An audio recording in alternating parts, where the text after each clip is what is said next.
This is The Ramsey Show. You can be intentional about your character. You can have money and a career. You are the hero in your story.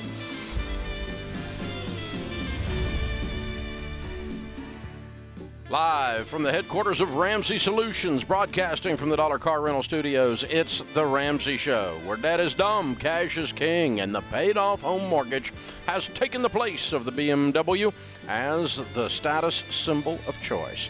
I'm Dave Ramsey, your host. Christy Wright, Ramsey personality #1, best-selling author of the Book Business Boutique, is my co-host today as we take your questions at 888-825-5225. The call is free, and some say the advice is worth exactly what you pay for it. 888-825-5225. Christy is also in Olympia, Washington, and is our first caller of the hour. Hi, Christy. How are you? I'm good. How are you, Dave? Better than I deserve. What's up? Okay. I'm a little nervous, so bear with me. I've been dying to have a reason to call you, and I finally do.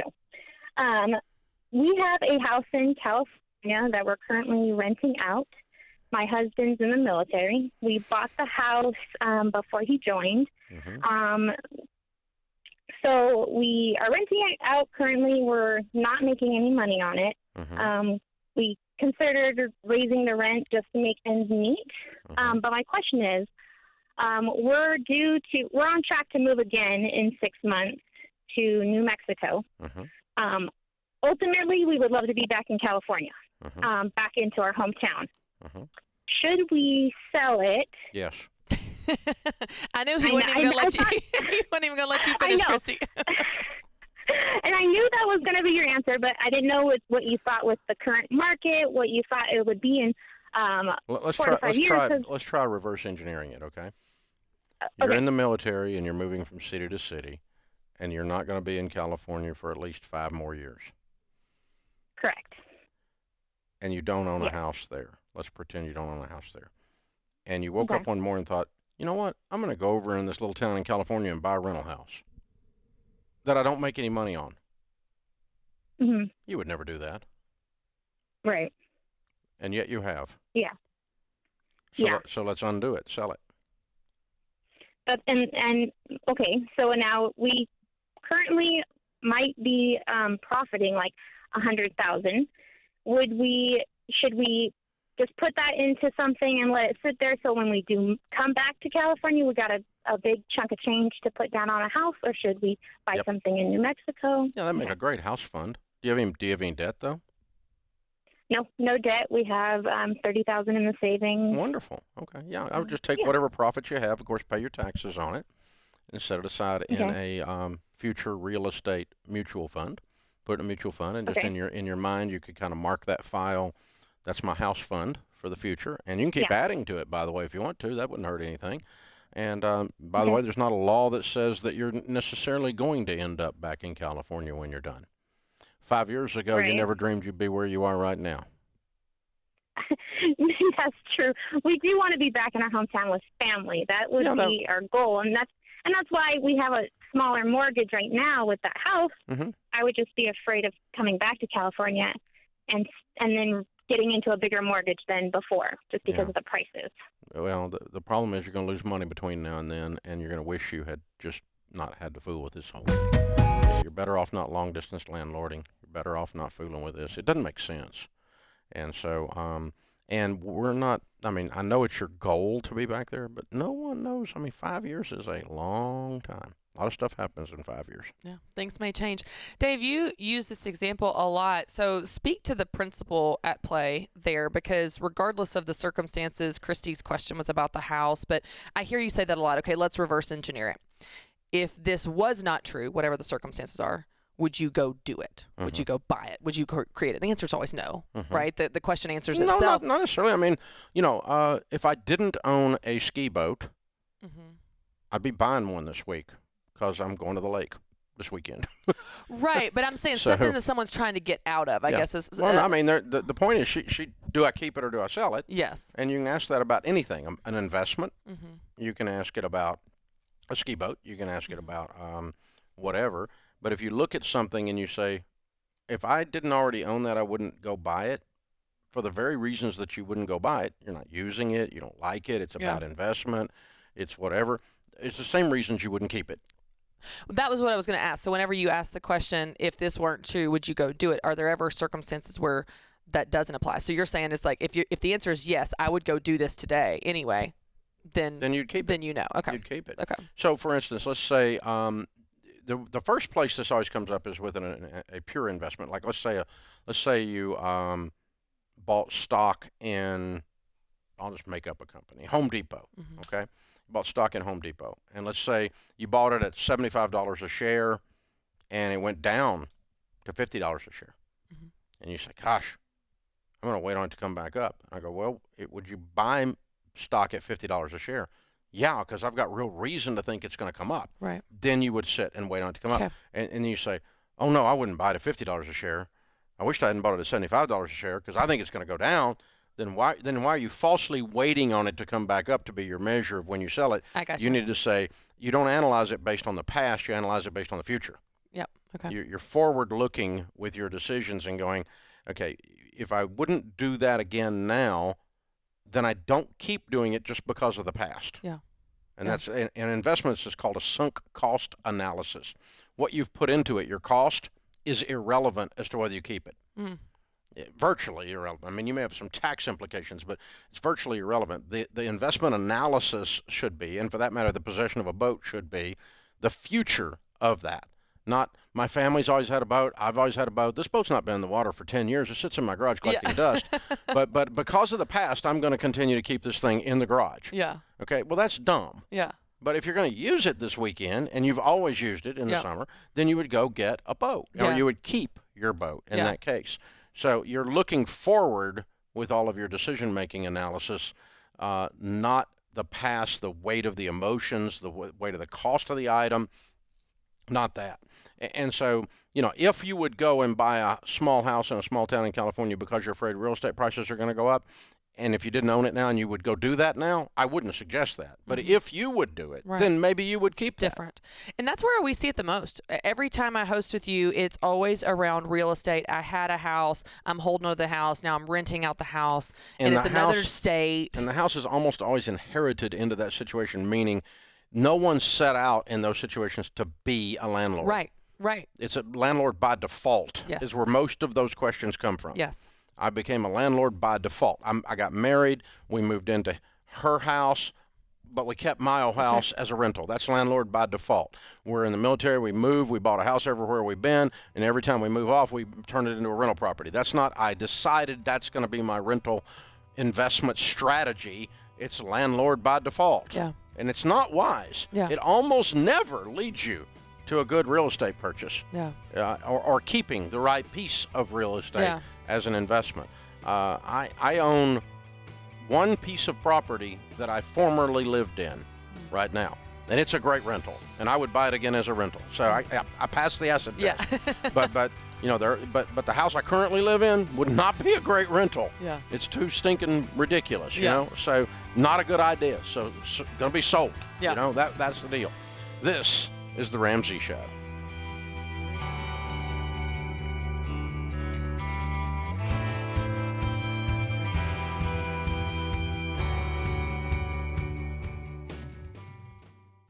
Stop paying your overpriced wireless provider and switch to Pure Talk.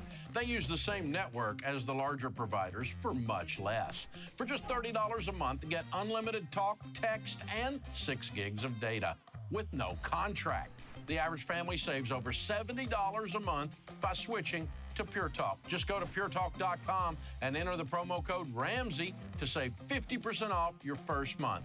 Pure Talk, simply smarter wireless.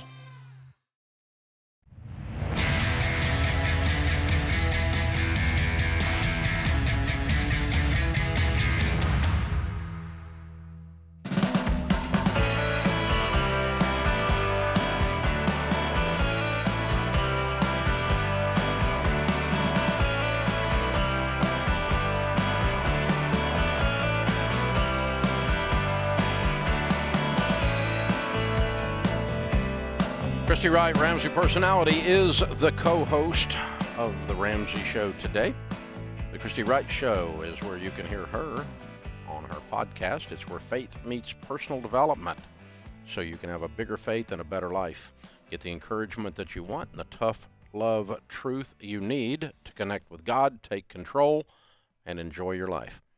New episodes every Tuesday on YouTube and anywhere you listen to podcasts. The Christy Wright Show. Be sure and check it out. Phone number here is 888-825-5225. Our question of the day comes from Blinds.com. They have a 100% satisfaction guarantee. Means even if you mismeasure or pick the wrong color, they'll remake your blinds for free. You get free samples, free shipping, and with the new promos they run every month, you'll save even more. Use the promo code Ramsey to get the best possible deal. Today's question comes from Naima in Maryland. My husband and I have no debt. We have a significant savings account considering our income, and my husband is super responsible with the budget. The problem is that I can't stand to budget. I hate the accountability, the time it takes, and how confusing it is. Besides for just sucking it up and telling myself to be a big girl, what can I do to shift my mindset and my actions? This is interesting to me because I'm curious. I feel like there's more there of why don't you like it, because it really shouldn't be that confusing, especially if you have no debt and you are using something simple like EveryDollar, where it's actually fun to drag and drop your expenses in their categories. And I don't know if you don't know why something matters, you don't want to do it. But if you could see the payoff of how you actually control your money versus it controlling you, then the means to the end becomes worth it. I don't know. What do you think, Dave? What else is she saying in that question? Well, I'm not sure. There's obviously a lot of possibilities. Number one, you need to know why you're doing it, because otherwise it's not confusing. It's really not that hard, and it doesn't take that much time once you start doing it. So it really does come down to the accountability, and so if you're self-admitting, I'm a princess and I don't want to be told no, even by my own self for my own good, then you might as well eat a box of donuts at every meal and be 800 pounds. I mean, if you have no self-control whatsoever and no accountability for your own benefit. Yeah. I mean, it's just misbehavior. It's just immaturity at that point. But I don't think that's really what it is here. I'm kind of thinking that I'm a spender, and I learned to love the budget because it gives me permission to spend. That's what I was saying. I wonder if what she's saying without saying it is her and her husband don't see the budget the same. So like for her, she doesn't feel the freedom to put in the budget what she wants to spend money and feels that we have money to spend on. Yeah, I don't think she's got a voice in this enough. Yeah. But she hasn't bothered to take it either. She's copping out too. Yeah. Do I just need to be a big girl? There's a little whining going on. Yeah. So, you do need to be a big girl, and you need to speak up and say, okay, we've got plenty of room in this budget. We make plenty of money. We don't have any debt, and we're going to put some joy on the paper here. You set the budget. You can make it look like whatever you want it to. It's your money. Yeah. It's your money. But you're not in Congress. You can't just spend ad infinitum. You just can't keep going and going and going and going and going. That doesn't work. So, you do have to have some boundaries, but they're your boundaries. You get to set them. So, A, I think she's probably not speaking into it, doesn't feel like she's got control. B, probably nerd husband's got the budget too tight. Yes. To where there's no joy in this thing. And then C, you do have to be a big girl and suck it up. Yeah. There's part of that in there too, no whining allowed. But it might be that you just need to take control of this. It is a spending plan. Yeah. It's how you're going to spend your money. Yeah. So it's not saying, Dave Ramsey doesn't want me to ever have fun again. Oh, shut up. The whole point of living like no one else is later you can live and give like no one else. The whole point of paying a price to win is, and by the way, it's your choice. Dave Ramsey's not coming to your house and straighten you out every night when you misbehave. I mean, this is a matter of, are you going to be a grown-up and are you going to control your destiny? That's all it is. It's not me telling you. And I don't think that you need to live on beans and rice the rest of your life, and I don't hate poor people. I have been both. And it's easier when you have a little money. So I'm trying to teach you how to have a little money. It's that simple. The whining lefties are just beyond belief, but they're there. And so she's not that. Her thing is she just isn't speaking into this, and she doesn't feel power. Yeah. She doesn't feel like she's gaining power over her life. And this thing is being used by her husband to control her. Yeah. And she points out we have no debt, we have significant savings considering our income, and my husband is super responsible with the budget. So there's all the backstory. So why can't you I can't stand to budget. You need to answer the question, why can't you stand to budget? Yeah. And she says, I don't like, it's confusing, it takes time. That's bull. It's absolute bull. Yeah. No, She's not represented in the budget. You're not represented. You don't have any say. You don't feel like you have any say. Maybe he's not being hardcore, but you're just anticipating that he is. Right. Maybe that's the way you were raised. I don't know what's going on here, but there's something about you need a voice in this. You need to set it. You've got some room. You need to put some fun, some joy on the paper. Enjoy your money, some of it. But then, yes, you need to have guardrails. You never make enough money to not have guardrails. Yeah. I mean, I make a lot of money, and I have guardrails. Yeah.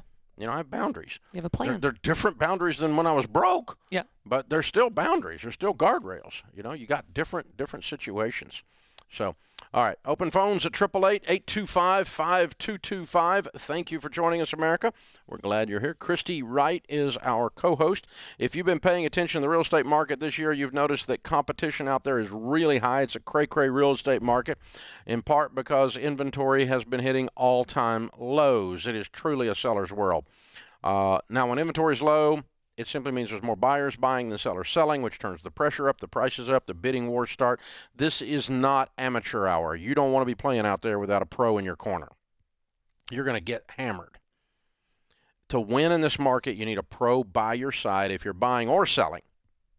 A monkey can sell a house, but not necessarily for the right price. And lots of monkeys went and got their real estate licenses this year. A bunch of them. They've sold 2 houses in their entire life, and you're going to put your largest asset up for sale with them. Dumb idea. No, you need a pro in your corner, and you can instantly connect with one of our endorsed local providers, high-octane, high-protein real estate agents, RamseySolutions.com/agent. Find a Ramsey trusted agent near you. RamseySolutions.com/agent. Open phones, 888-825-5225. You jump in, and we will talk. Linda is here in Boise, Idaho. Hi, Linda. How are you? Hi, Dave and Christy. Thank you for taking my call. Sure. This call is probably more for Christy. My son played in the minor leagues for the Cubs, and he's also been a high school and a college pitching coach. But that's in the past, and he would like to start his own pitching consultant business. He works full-time. This would be on the side, and I would be the manager. So what do you do to get started? I have so many follow-up questions, Linda. Is this something you want to do? I know it's his idea. Yes, I know he's good at it. I know all that. But let's talk about you for a second. Is this something you want to do? Yes, I'm retired. It'll give me something to focus on. I'm all in. Okay. What does he, what's his vision for this business? He works full time. This is a side gig. Is it just for fun? Is it to make some extra cash? Does he want to grow it to be the full-time thing? Probably just for fun. When he goes on the baseball field, he sees young children, 3rd, 4th, 5th grade, having poor pitching mechanics, which could affect their future if they go on in high school. Linda, hang on through the break. We're going to answer your question when you get back so we can dig into this. Yeah, we want to dig into it a little bit more and give you a good, solid answer. We'll be right back with you. This is The Ramsey Show.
Welcome to the Ramsey Show. Christy Wright, Ramsey Personality, is my co-host today. Open phones at 888-825-5225. We're talking with Linda in Boise, Idaho. Her son is wanting to start a side gig doing pitching coaching. He has been a professional ball player, and he's asking his mom, Linda, to run the coaching business, I guess, while he does the coaching. And Christy was in the process of helping her with that. Yeah, so Linda, let's do a quick recap. When we left and went to break, I was asking you, what's the vision for this business? So is this going to stay a side business? Does he want to grow it to full time? Let's kind of pick up there. I think probably for now it would be a side business. Okay. He just got his master's in social work, so he'll be working professionally with children on that side. So this I would just see as keeping into the baseball. Okay. Well, I'll tell you what jumps out to me first. There's a lot you want to plan for, especially because you would be running something that is your son is actually fulfilling the business side of it, of the coaching, consulting, pitching, that type of thing. Here's what I would get really clear on, Linda, really clear. What is he doing and what are you doing? Let's get real clear on that. What does he want you to do for the business? Is it the books? Is it the marketing? Is it the day-to-day admin work? Who's wearing which hats? So who's wearing the marketing hat? Who's wearing the accounting hat? That type of thing. Obviously, he would be doing the actual coaching. But when you say running the business, that includes a lot of things. And I'm curious if there's aspects of that he wants to do or expects to do, and then what he wants and expects you to do. And just get on the same page. I would actually write it out. I would sit down and get really clear. What does this look like to you? Let's define it. Let's write it out. And then also, what are goals, vision, expectations? How many hours does he want to dedicate to this? How much money does he want to make through this? Do those correlate? What market does he want to serve, and is that market there in your town, in your city, that type of thing? So I would just get really, really clear on what he's doing, what you're doing, and then I would baby step into it. He sounds like he's got a full plate already of things, and this may seem like a great idea that when he gets into it, he's overwhelmed. So let's just take it one step at a time, one client at a time, and you'll learn a lot when you get into it about what he wants to do more or less of, what you want to do more or less of. But I would take it slow, start small, grow slow, and then you can build on it more once you learn a little bit. I'll definitely Linda, what do you do for a living? She's retired. You're retired. How old are you? Retired nurse. You're a retired nurse. How old are you? 70. Okay. All right. And is he wanting to do this for you? No.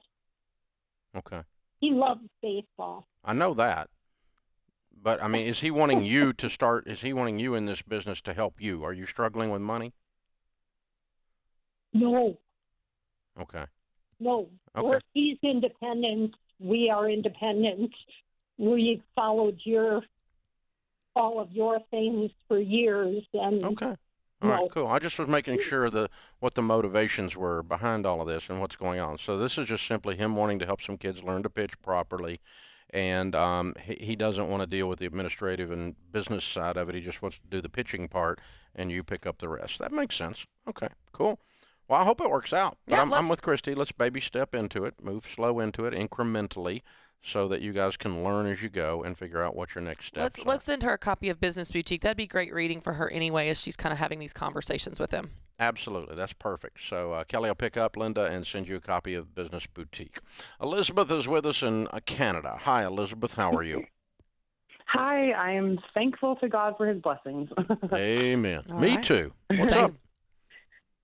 So my husband's 29. I'm 34. We're expecting our first baby in July. We don't have any debt except for our 30-year mortgage. We have about $280,000 left on that. We've only owned it for a little over a year. We have $30,000 in our emergency fund, and we have about $43,000 just sitting in our savings that we've saved up and kept there. And we're kind of a little bit divided on what to do with that. So my husband looks at the numbers and he wants to put it in investments for retirement. And I hate having the house debt. And I know that it's not a huge chunk in relation to what we owe on the house, but I know that it would help pay down the principal. And I hate owing on the house. I don't like the debt, and we don't have any other debt. So it's like, it's the one thing. But numbers-wise, he's thinking it won't get us ahead as fast as investing will when you're looking 30 years down the road. So I guess with that $43,000 chunk, should we pay down the principal on our mortgage or invest now or split it somehow? Or I could just say screw it and get a brand new Toyota Tacoma. That would be like my dream. Well, that's a possibility. Okay. I mean, if you're on board. There you go. I mean, if you have a purchase that you need to make, other than a screw it purchase, but I mean a legitimate purchase that you want to make, then that might be a play. But basically what we teach is what we call the baby steps, and it sounds like you're aware of them. Baby step 1 and 2 is to be debt-free, everything but the house. 3 is an emergency fund. You've done that. Beyond that, you have this $43,000, which we would apply to beginning your baby steps 4, 5, and 6 simultaneously. 4 is putting 15% of your household income into retirement. Are you doing that? Well, okay, so yes and no. So not 15, but so the cool thing is actually at my husband's job, he makes about $90,000 a year, and I'm going to be a stay-at-home mom, so I was working, but I'm not. So let's just say we make about households $90,000. So at the end of each year, his company gives him 12% of his annual income above what he made, and we use that solely for investing. So it's not, he just started there. He's only been there for a little over a year, so we've only received one. And that's that's a lump sum bonus? Yeah, exactly. And so I think it's intended for investing, and that's what we use it for. It just goes right. So we've only been investing for a very short time because what I would do is change your system then. You do not have a $90,000 income. You have a $102,000 income. Okay. Counting bonuses. Yeah. Okay. Give or take. 101, but somewhere right in there. And so I would be putting $15,000 a year of your money systematically, monthly, into retirement savings. Okay? And that's a budgeting change for you. That's that really doesn't address the $43,000, but I would start that immediately. I would not do what you're doing because you might not get the bonus one year, and you need to be in the habit of steadily investing 15% of your income. And so that's the direction I would go. Now then the next step is, do you have children? One on the way in July. Okay. Then we might use some of that $43,000 to set aside for kids' college, baby step 5. And anything that's left beyond that, I would put it on the house. And I am also doing math, and part of the math I'm doing is data that says that the typical millionaire that we studied in the largest study of millionaires ever done in North America shows that the typical millionaire has paid off home and substantial money in retirement. And what I just laid out for you will get you there. Substantial money in retirement, 15%, $15,000 a year going into retirement. And then beyond that, you're putting the money toward every dollar above that towards getting the home paid off. And the typical person listening to this show, doing our steps, pays off their home in 7 to 8 years. The typical millionaire pays off their home in about 10 years. But people following this stuff tend to be a little bit more intentional, a little bit more intense, and move in that direction. So somewhere in that 7 to 10 range, house is paid for, but it won't be if you keep screwing around and putting the $43,000 in investments because, quote unquote, I did some math, which, by the way, was wrong. This is The Ramsey Show.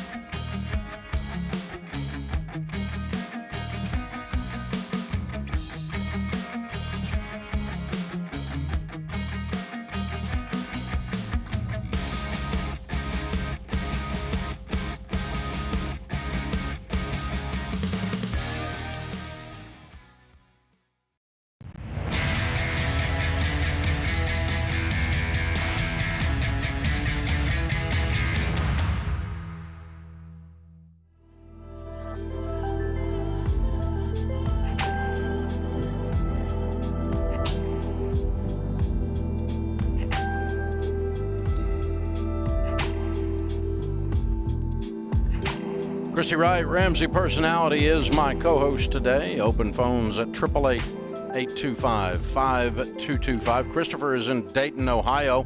Hi, Christopher. Welcome to the Ramsey Show. Hey, Dave. How you doing? Better than I deserve. What's up?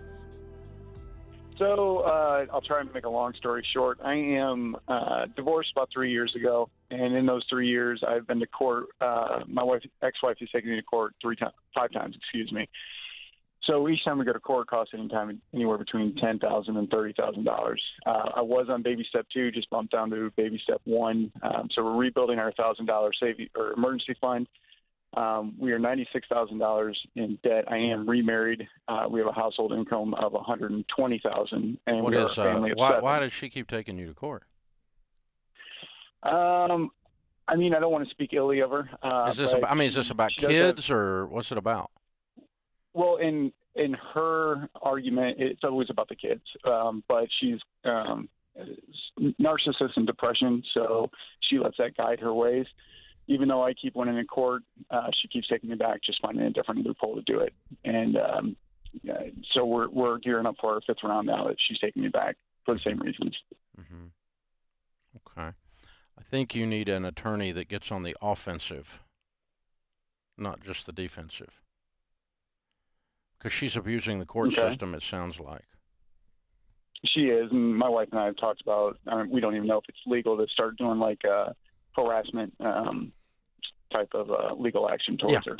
You need an attorney. You need an attorney to investigate that. You really do, because this is. I mean, I'm just listening to what you're describing, and you know, people who are continually doing that leave themselves open to a type of liability there, and so the abuse of the court system is a real thing. Attorneys can be sanctioned for that, and certainly individuals can. Just filing frivolous lawsuits is not allowed.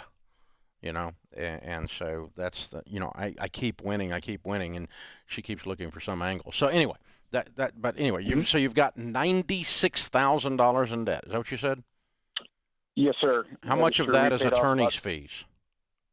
That is current attorney fees is about $25,000. Okay, and what's the rest of it? The rest of it is from going through the divorce. I took on all the debt that we had at the time, and then it was like a snowball effect in the wrong direction for us. We were dropping everything to be able to pay for attorneys, so then we accumulate debt because we didn't have, we could pay a lawyer or we could pay for food. I could lose my kids or we could feed the kids kind of thing. So we ended up making, I wouldn't call them bad choices. They were just a noose around our neck. And we had accumulated credit card debt. So how much credit card debt is there? Credit card debt is sitting at, I believe it's $22,000 right now. Okay, so that's 50 between those two things that are associated with this. What's the other 50? And then there was a personal loan to accumulate the debt from when the divorce first took place. That's currently sitting at $37,000, and then the rest of it is like kids and braces and stuff like that. Kids and braces for $15,000? No. If that doesn't equal up to exactly $15,000, I'm trying to remember my Dave Ramsey website what all of it was. But most of it is credit card and consolidation loan. And there's just a couple minor. Oh, and family debt because they help me pay for lawyers as well. Okay, and you make $120 household income now with your new wife. Yes, sir. Okay, good. All right. And then your question at the end of this is what? So right now we're projected to pay off, if nothing else happens, another $17,000 in debt by the end of the year, and we should be debt free by mid-August of mid 2025. That's our goal. Mm-hmm. And I guess our question, the wife and I, we were sitting around talking, and that is, what could we possibly do to better protect ourselves so that when we do get slapped in the face with another court hearing, we're not scrambling for $20,000 to make it happen. Our goal, we're trying to be gazelles and knock out this debt as fast as possible. But every time we go to court, it really kicks us. It beats us down. Yeah. Hey, I don't know. It may be that you treat this like it's a chronic situation and say, if you had an illness that cost you $20,000 a year that was chronic, you would have to put that into your budget and then above that, work on getting out of debt, right? Mm-hmm. And so I think you've got a chronic legal problem for now. And you've got to continue. So I'd put a couple grand a month in the budget, set over in a separate savings account, only for legal fees, potentially. And it might be that if it happens again, we're going to use those legal fees to be, those attorney's fees to be offensive. Okay. Okay, so you would say slow down paying off the debt to build up a account to be able to pay well, for because it. you're going to, because you have a very high probability this is coming at you again. Yes, sir. And so, you got to get ready for it. I mean, Christmas is coming in December. A lawsuit is coming from the ex-wife. These are predictable things. It is. Every time something good happens in my life, it seems to happen. And I'm not trying to be a black cloud. That's not my point. My point is just mathematically forecasting. Right. We're just going to predict. And if the bad thing doesn't happen, you've got the money. It didn't go anywhere. But you can't go buy a bass boat with it then. You got to use it for debt. Absolutely. So right. if for some reason she decides to calm down without being slapped into next week with an attorney, which may be what has to happen. I mean, sometimes you just have to stand up and fight, forward rather than backward. And right. I don't know. I mean, I don't know the particulars of your situation. I'm not an attorney, but there is a benefit to going after offensively some of these people that misbehave using the court systems. Well, and this is not working. You're 5 times in. This is not working. Yeah. So we can't, you know what I mean? Like, I would try something else. Yeah, like after this 5th round or whatever it is. I never suggest, very, very seldom do I suggest someone pick a fight. Right. But sometimes you have to finish one. Yeah. In order for it to be over. Yeah. It's not going to be over until you finish it. Yeah. You've got to punch and punch and punch and punch until it's over. Yeah. And, stand there and just, and the problem with being in a fight is it doesn't just hurt the person that you're hitting, it hurts you. Yeah. When you're hitting. Mm-hmm. If you physically were in a fight, your hands will get damaged, boxers come out, they're damaged on both, there's no one gets out of these things unscathed. It's not like there's one guy does all the hitting and one guy doesn't. Right. Everybody gets hit. But the thing is, if you're going to go through all that, at least stick in it long enough to win. Yeah. Where you don't have to fear this every single year. And just absolutely defeat the evil foe. Yeah. That's what and you have to take on that persona of doing that, and it's very difficult. Yeah. So it's emotional, because you can hear the emotional drain on him. Oh my gosh. It's just never and he's going trying to move on with his life. I thought you were going to be the ex-wife. Yeah. But you're never going away. Just go away. I've had people in my life like that. Just go away. Just go live your life over there somewhere. Just go away. But they can't seem to do it. So they don't. Oh, it's not just a financial drain. It's just that emotional drain too. Oh, it does. The headache, the strain on your marriage, your kids, all that. It's and you go from, being angry to sad to back and forth. And I'm so sorry for you. Sorry you've been through that. Yeah. And it's the problem is it's stealing both the emotion, the spirit, and the money from your future with your current wife. Right. That's the problem. You're taking your eyes off of good things that could be done. Instead, you have to deal with this crap. Yeah. And this fight. Yeah. And, hey, been there myself. Know how it is. Not in a divorce situation, but in other situations. And you've just got to, you just have to, the bad actors, they have to be punished. And, you don't have any way around it. I don't set out to be Sheriff Andy, but we'll finish it, if you're going to pick a fight. And that's where I'm coming from, because I've been in those situations, and sadly in legal battles, where you have to become the aggressor rather than, even though you didn't start the fight, right, in order to stop it. Right. That's how it works. All right, open phones at 888-825-5225. Christy Wright, Ramsey Personality, is my co-host. James Childs is our producer. Kelly Daniels is our associate producer and phone screener. I am Dave Ramsey, and we'll be back.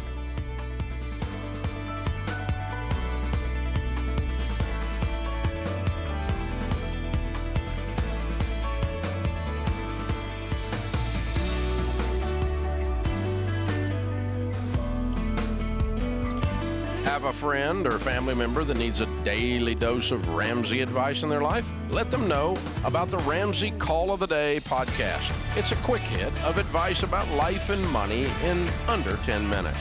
Check out the Ramsey Call of the Day podcast wherever you listen to podcasts.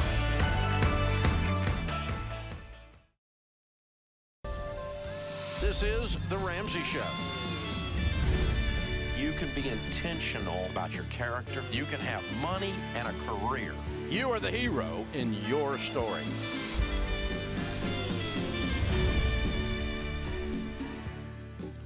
Live from the headquarters of Ramsey Solutions, broadcasting from the Dollar Car Rental Studios, it's The Ramsey Show, where debt is dumb, cash is king, and the paid-off home mortgage has taken the place of the BMW as the status symbol of choice. Christy Wright, Ramsey Personality, is my co-host this hour. This day, open phones at 888-825-5225. That's 888-825-5225. You can hear her on the Christy Wright Show, where faith meets personal development, so you can have a bigger faith and a better life. You get the encouragement you want with the tough love truth you need to connect with God, take control of your life, and enjoy your life. New episodes every Tuesday on YouTube and anywhere you listen to podcasts, The Christy Wright Show. Open phones, 888-825-5225. Jeff's in Daytona Beach. Hi, Jeff. How are you? I'm doing well, sir. How are you doing? Real happy to be on the phone with you. You too, sir. How can we help? So I have a question. My wife and I are looking to install a pool in our backyard, and I know your thoughts on pools and getting refinancing to use the money for that, but just a little bit about my wife and I have lived very financially responsible. We have no debt. Cars are paid off. We have college funds for the kids. We maxed out both Roth IRAs. We're also both pension employees with the city here, so we have a pension to look forward to, and we have deferred comp. We currently owe $134 on our home. Our interest rate is 4.125. What do you need? You're doing great, man. I'm sorry? You're doing wonderful. I know, yes. How can I help? So we are wanting to install a pool in our backyard. We have two young kids. We are in what we consider our forever home, and we are wanting to refinance the house and pull $60,000 out of the house to install the pool. You want to put a $60,000 house in $60,000 pool in a $130,000 house? So no, we only owe $134. Oh, I'm sorry. What's the house worth? What's the house worth? $330. It's an expensive the new pool. rate we could. Yep, the new rate we could get would be 2.375. I said that's an expensive pool. Yeah, $60,000 is an expensive pool. That's my wife's doing, and that's it is. Yeah, it's her doing. You're the one calling, Jeff. I know. It would be a very nice pool, and I know it's expensive, but like I said, we are not planning on going anywhere at least until the kids are through high school. So that's about another 13 years, for the youngest ones. Oh, okay. Well, what you're very clearly describing over and over and over again, and you've said it 6 different ways, is that this is an irresponsible, bad idea. Yeah, but you're trying to make me think it's okay. so that you're going to think it's okay. So that Dave will say you're it's okay. On to me. You're on to me. I mean, it's just it's okay. Let's walk through it. So, number 1, I'm not against fun. Number 2, you have done a great job with your finances. Congratulations.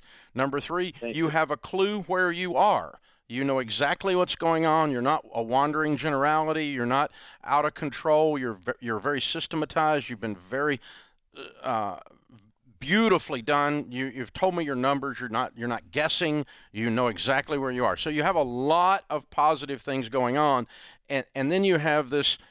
Your stomach is in your throat because you're getting ready to pay too much for a pool for a $330,000 house. It doesn't make sense to put that nice a pool on a house that expense, meaning you would never recoup it, ever. You're overbuilding the neighborhood. You have to be, by definition. Even if there's pools all up and down your street, they're not $60,000 pools and $300,000 houses. People don't do that. That is true. Okay. Now, so number one, you're spending too much. Number two, you're borrowing money to buy a fun toy. Yes. And you know that that's not unwise. And you called the guy that would tell you both of those things, right? I mean, what do you want? How can I help you? Could I run something by you? You think it's going to change my mind? I don't know. I try that technique, Jeff, with my husband all the time. Well, let me just give you one more. All right, let's try. Let's try it. Let's try. Go for it. You're a good sport, Jeff. Let's try it for fun here. So my wife and I, we purchased the home. We've been in the home about 6 years. We purchased it for $160,000. So yes, sir. It has appraised quite a bit. I understand. So if we were to refinance at a lower rate of 2.37, we would have the mathematical equation you give out. We would, with the closing cost, which is about $9,000, we would cover that in about 3 years. Mm-hmm. We're going to be in the home for I'd say at least 10 to 15 years. Mm-hmm. And with the refinance, we're only refinancing at $210,000, Mm-hmm. which is still substantially less than what all the homes in the area. I don't think it's going to make you bankrupt. Okay. Yeah. I don't think you're going to go out of business because of this. I don't think you're going to completely, get a divorce because of financial stress. That's not what I'm saying. I'm saying, you're borrowing money to buy a toy. True. Even though you figured out some bass-ackwards, sophisticated way to make it sound okay. But you're still borrowing money to buy a toy, and you're overbuilding your neighborhood. Both. Okay. So if you want to do one of those, overbuild the neighborhood. Okay. Yes, sir. So but don't borrow the money to do it. Gotcha. So if I woke up in your shoes, I would do one of two things. Do you have any money to put towards this project? We have $20,000 that we would put towards. But the way pools are built, it's such a hot commodity here in the state of Florida right now that you're putting an $80,000 pool in. Oh, Jeff, you're in more trouble now. No, sir. No. Oh, it's a $60,000 pool. Oh, okay. So you're borrowing. You're going to borrow $40,000. Yes, sir. I'm sorry. I misunderstood. I misunderstood. Okay, so you got $20,000. So and what's your household income? About $110,000. Phenomenal. Okay. I would project that based on the fact that you two actually have done so good until we got to this conversation with your finances, that the two of you could add another $20,000 to this $20,000 very quickly and pay cash for a $40,000 pool. If Dave and Sharon Ramsey were in your shoes, that's exactly what we would do. Yes, sir. I'm going to tell my wife we're going to have to eliminate Sushi Sunday and that big. No more. It's up to you. It's not eliminate. It's trade. Yes, we're trading it for a pool. You eat a lot of sushi apparently, but I was waiting for that. But you're you're going to eliminate some lifestyle to get the pool. That's what Dave and Sharon Ramsey would do. We've got some nice toys in our life, and I remember the first time we bought a toy, we bought a little bitty dinky butt house on the lake for $100,000, and we thought it was oh God, we just bought a second house. We're like rich people or something. We have two houses. It was $103,000, and but we paid cash for it, and we've never regretted it. We've never regretted owning a lake house because we pay cash for our toys, and they don't come back to bite you in the butt later. This is The Ramsey Show.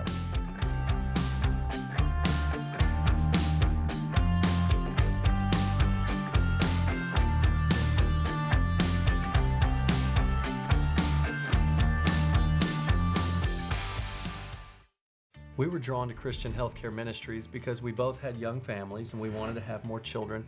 And we had also just started a real estate company and needed to find healthcare coverage that would meet our needs. We were attracted to CHM because of its low monthly costs and the ability to negotiate medical costs down. Established in 1981 and accredited by the Better Business Bureau, CHM is here to meet the needs of your growing family or small business. Check us out at chministries.org. We absolutely believe in it.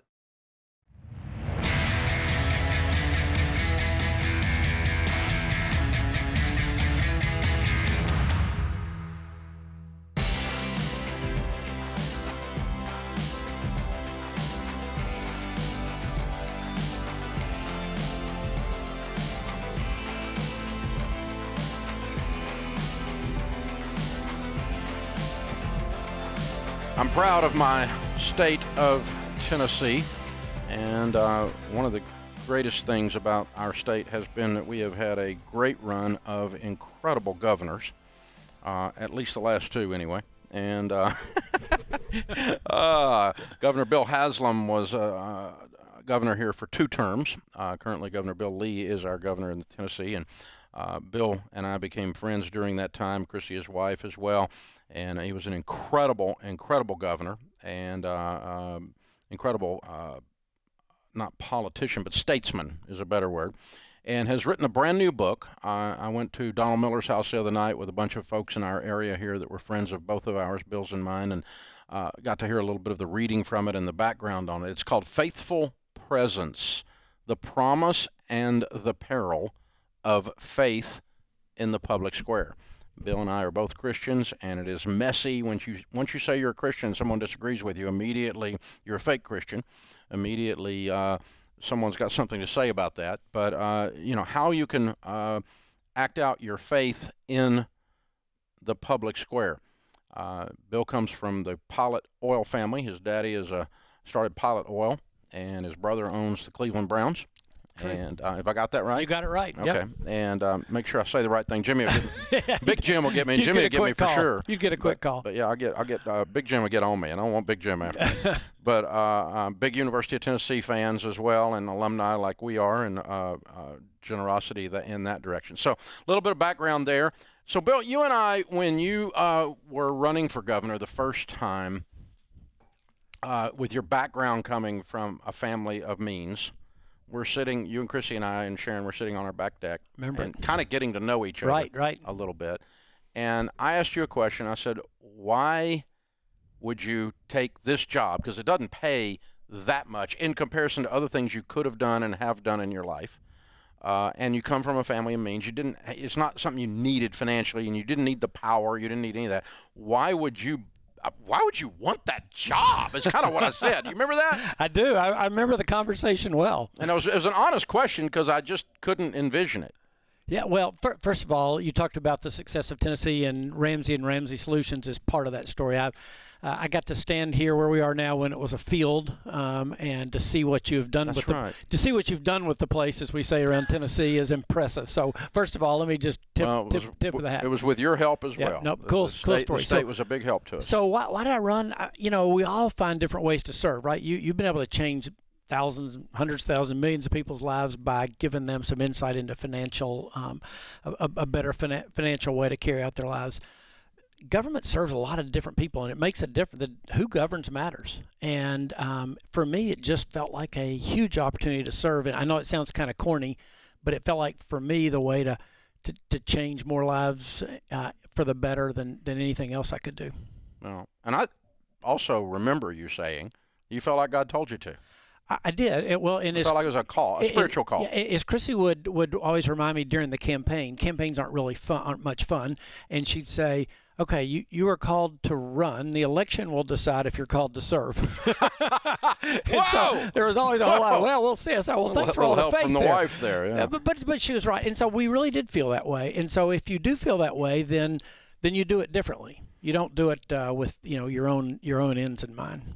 Bill Haslam, former governor of the state of Tennessee. The book is Faithful Presence, The Promise and the Peril of Faith in the Public Square. So this is your first book. Why write a book about this subject, and why now? It is my first book, and might be my only. Some people like you have enough to cover a lot of books. This might, I only have enough for one probably. Yeah, right. Well, but here's why. It's no secret the country's at each other's throats, and everybody talks about the polarization, and we're not just that, but we're mad. And we're not just mad, but we think the other side has bad motives. The question is, what are we going to do about it? Well, Jesus was pretty clear in Scripture when something was wrong. He always started with us, the religious types, and he said, "Hey, if the meat's gone bad, it's not the meat's fault; it's the salt's fault. The salt's not doing its job." And so, this is a call to all of us who say that we want to follow Jesus, and then others who don't, but want to know the role of faith in the public square, to say, what role could we have in being light in the darkness and being salt to meat and changing the tone of the conversation? Politics, anytime you get up in the spotlight like I have been for many years, right. you get the haters, and right. you get the people who believe you can do anything, which both are wrong. Right. And but the you ought to run for office, and I immediately just about, oh no, I have a physical reaction.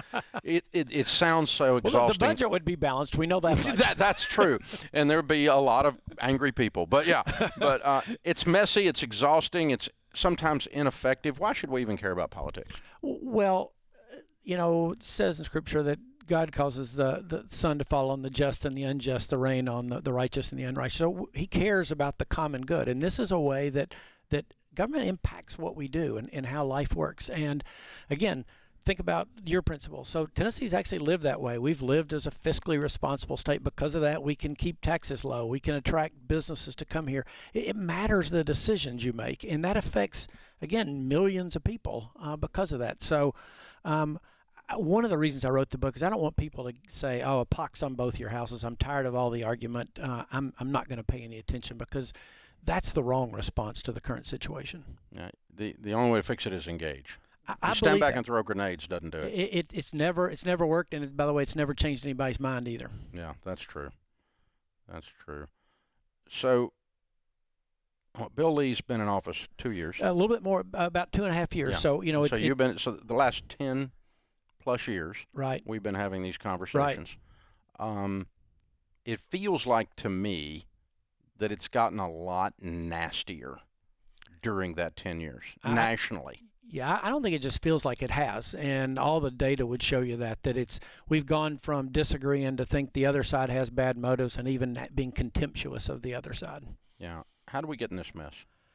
I think there's several things. Number one, we've always been it's always been partisan. The founders literally got in duels with each other. Mm-hmm. So we shouldn't kid ourselves and say, oh, this is new. But I think, secondly, the world's different. And so with social media, you can hide behind the anonymity of the internet, as you know, and people can say whatever they want about you. Keyboard courage. The keyboard, I love that. I'm stealing that.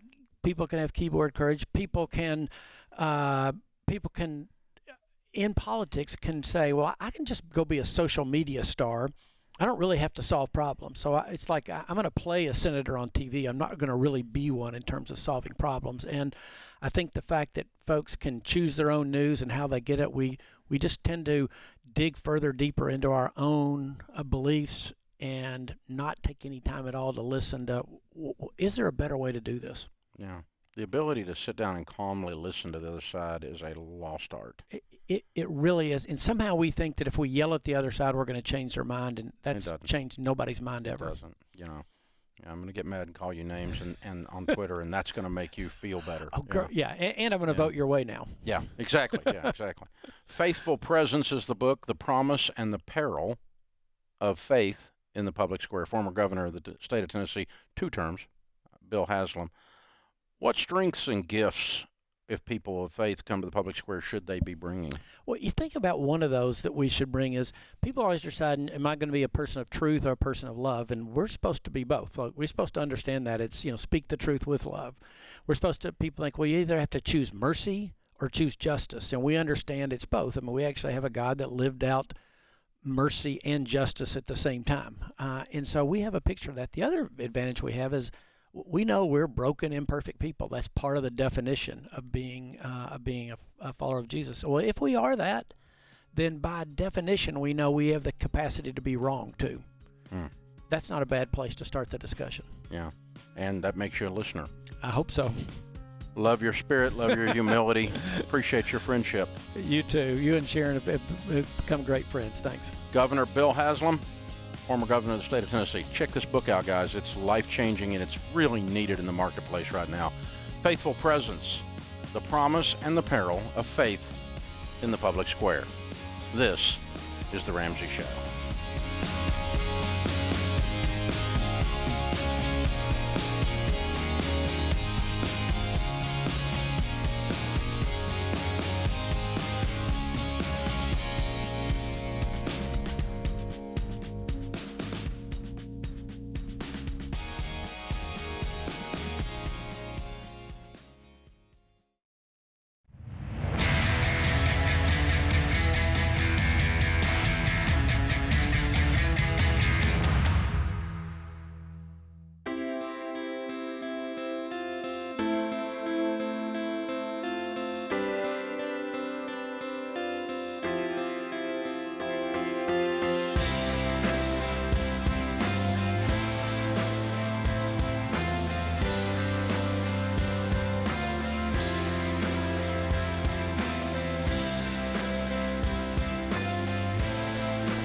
Christy Wright, Ramsey Personality, is my co-host today. Open phones at 888-825-5225 in Las Vegas. Andrew and Shanae are with us. It says on my screen you guys are debt-free. Congratulations. Thank you. How much did you pay off?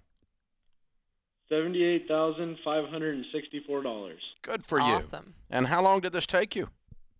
364 days. Okay, there we go. The 1 year minus a day mark. Okay. And your range of income during that time? Our range of income started about 97,410, and then we finished at 148,840. Wow. What do you guys do for a living? I'm a police officer. And I'm the office manager of a dental office. How'd you get your income up so far in 1 year? I worked over 901 hours of overtime. Wow. Wow. Great place to go when you're broke to work, huh? Way to go, Andrew. Man, I bet you're happy this is over. Yeah, the wife's pretty happy too. She has help with the kids now. Yeah, absolutely. She was a single mom for a year. So, A lot. yeah, that's what my wife said, yeah. So, what kind of debt was your $79,000? It ranged from, we had a personal loan for $42,000. We had credit cards, we had cars, and we had a $3,400 vacuum cleaner. Of course. Yeah. What? Well, it does everything. Yeah. Or not. But, yeah. Right. So what was the $42,000 personal loan? What was that? So we have two children, and I was a stay-at-home mom for about almost 3 years. And during that time, we thought it was going to be a good idea to consolidate a car payment and credit cards into a consolidation loan. Gotcha. And we were kind of, at that time, we didn't know a whole lot about paying off debt and stuff, Yeah. and we thought at that time that was going to be our best option. Yeah. And then when my daughter was born, she had a lot of medical problems, and so we got behind on a payment, and it kind of just downhill from there. Yeah, I got you. Okay. Yeah, that thing of trying to borrow your way out of debt, lots of folks have tried that one. You're not the only one. Way to go. I'm so proud of you guys. What started this this debt snowball, this lit your fuse? Because you guys went nuts. I mean, you were going after it, 901 hours of overtime. What started all this a year ago? So I had gone to a training with a coworker, and during the training, finances had got brought up, and he was saying that he was getting ready to pay cash for $1 million home. And I looked at him and I said, how is that possible? Like, me and you have the same job, we're the same age, like how are you doing this? And he grew up in a Ramsey household. And so he started telling me about it, and I spent a couple more days away from the family at the training just looking this stuff up, came home, told the wife about it, and we were just right then and there we started. Yeah, and we had kind of talked about actually the options of going bankrupt after that consolidation loan, like went to collections and stuff, because we were having all those medical problems with my daughter. And so when he came home and was talking about that, it was like, well, we either do this or we file bankrupt, because we're not really sure what to do. And we were so young that bankruptcy didn't obviously sound too enticing. So this was the only other option we had, and it sounded like the best thing. And we kind of just went full force. Yeah. You sure did. So how did you plug into us? When we were at the training, he told me your name. So, and then my mom had told me about you when I was in high school and stuff like that. But you don't listen to your mom when you're a teenager. Yeah. And so once I saw someone my own age living that way, is when I started listening to the podcast. Oh, the podcast. Okay. Every single day, I have all of the books, the audio books that I've listened to at least once a month. Yeah. It's just we went crazy on it. Okay. All right. Cool. And so the budgeting and the whole process. So what do you tell people the key to getting out of debt is? Sticking to a budget. Yeah. And consistency. I mean, like, it's hard, and especially when you have people, that you're friends with or family that are kind of like, oh, well, and they live in like the debt lifestyle, and they're okay with credit cards, and they're okay, well, I want the points, and I want this. And so, you have those people that kind of tell you what you're doing is silly and stuff. And so my opinion is making sure that you're not listening to that, because there is a lot of people that will try and tell you, their other ways are better. And so just consistency and really knowing what your goals are and keeping keeping your goals in focus, because otherwise people really do try to talk you out of it. Yeah, there's a lot of naysayers, and it's just because they don't have hope a lot of times. Right. And but who were your best cheerleaders? Oh man, that's tough. I think each other, honestly. Yeah, we had some friends outside, but me and her, one of us would start to feel a little discouraged or something like that, and the other one would be like, hey, knock that off. Like, we got this. Let's do this. And so we just worked together as a team. It would probably be the best thing. But we had some friends that stuck by. Yeah. What kept you motivated? I know a year's pretty fast for you guys to do this, but there had to be some of those times where you were getting discouraged. What'd you guys tell each other? What'd you keep in mind to be able to stick with it? I would say it was the saying that Dave has is live like no one else, so later you can live and give like no one else. So we figured if we took a year away from being able to do all the fun things and just really put our heads to it, we would have a lifetime of being able to do the fun things. That's awesome. And we have a 4 and a 6-year-old, and so I think that was a lot of it too, because I really want to be able to, send them to school and not have, if that's what they choose to do, and not have to have a lot of financial things. I know I grew up, with a lot of hard, financial situations, and I don't want that for my children. We've taught our kids this kind of thing, and even my 6-year-old, he goes out and he gets a job cleaning up dog poop for friends, and they pay him, and we teach him how to spend, save, and give. So trying to show them a good way of living was a lot of motivation as well, just trying to make sure that they can see, that you have to work hard in order to live freely later. That's awesome. So your friend, Andrew, who paid cash at your age for $1 million house, that's your son, right? I really hope so. Yeah. He's growing up in a Ramsey house. That's right. He's growing up in a house where mom and dad are living on less than they make. Mom and dad don't borrow money. Mom and dad know how to work their butts off, and you're teaching him how to work. I mean, it would do a lot of America good if at some point their kid had picked up poop for money. He makes it could change this country. It really could. Yeah. He makes $80 a month going house to house. Yeah. That's awesome. Whoa! That's awesome. Wow. This kid's an entrepreneur.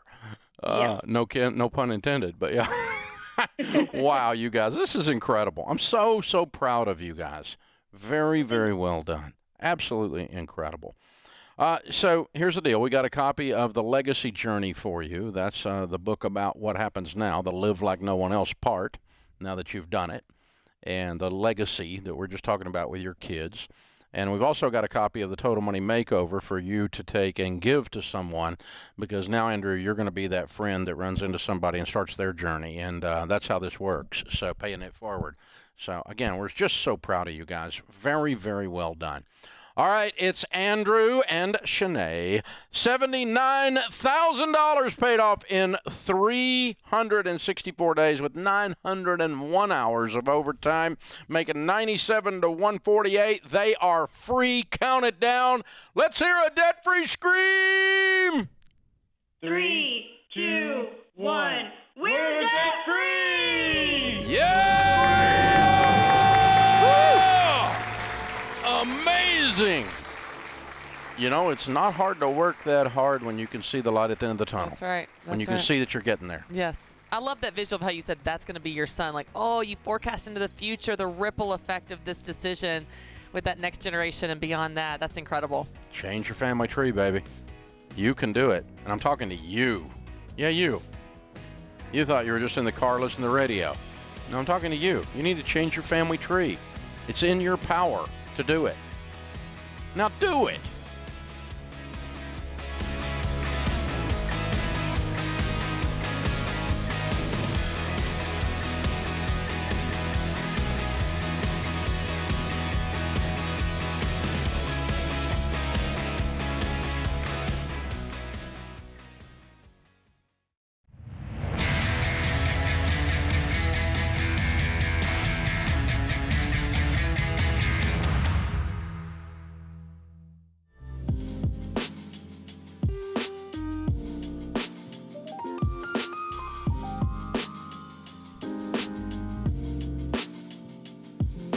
Christy Wright, Ramsey Personality, is my co-host today.